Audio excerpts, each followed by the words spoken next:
Cecily, thank you, Kelby, for doing this.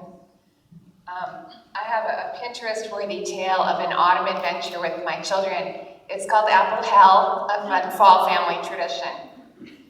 The girls and I were going apple picking. So what if it was 90 degrees? This was guaranteed fun.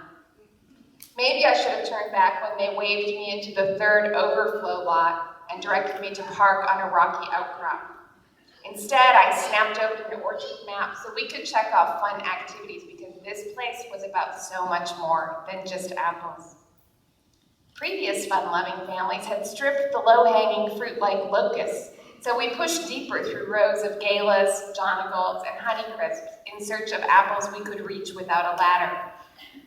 We trudged by goats. We felt sad about penned-up peacocks. We explored an incongruous bamboo forest. We dodged a tractor, dragging a trailer full of slack Mount Carolinians. A hayride, apparently. Astrid, my older daughter, stopped. "I'm hungry," she declared. I handed her an apple from our basket. "It's covered in pesticides." I polished it on my shirt. "Seriously, Mom?"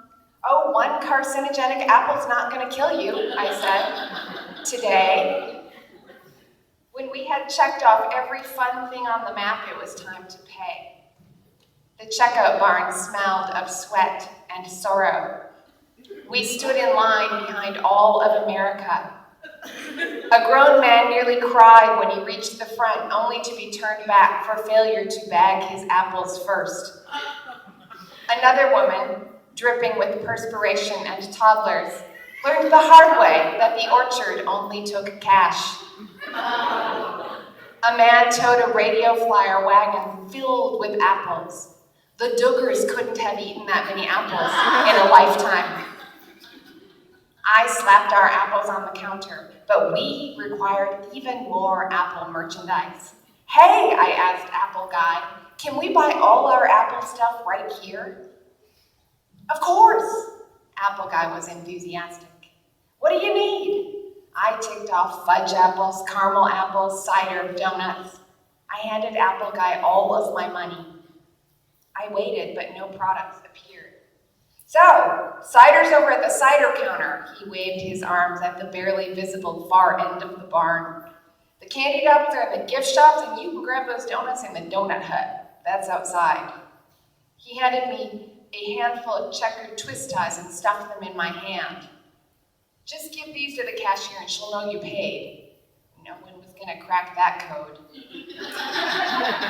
I sent Astrid to stand in the block-long donut line, twist tie in hand. I dragged Akila, my younger daughter, to the gift shop, 10 people in line, and then to the cider counter, an uncountable number of people in line. And 20 minutes later, we rejoined Astrid outside, who had not moved. The heat index was now soaring above 100 degrees. I hung my head between my knees. "Are you, gonna pass out?" Astrid asked. "Maybe you should eat an apple," she said. I was panting. "I don't like apples," I gasped. "You don't like apples?" Akila asked, incredulous.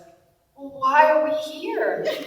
"Because it's fun," I said. "Nobody likes apples," Astrid said. "You come for," and here she pulled out some air quotes, "the experience and the donuts."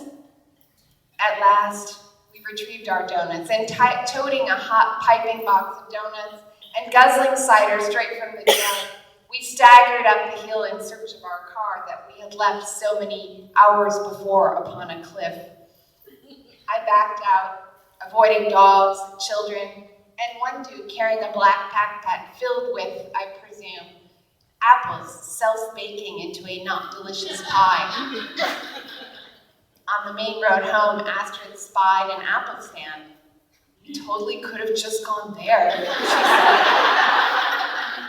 Akila yawned. "I really..."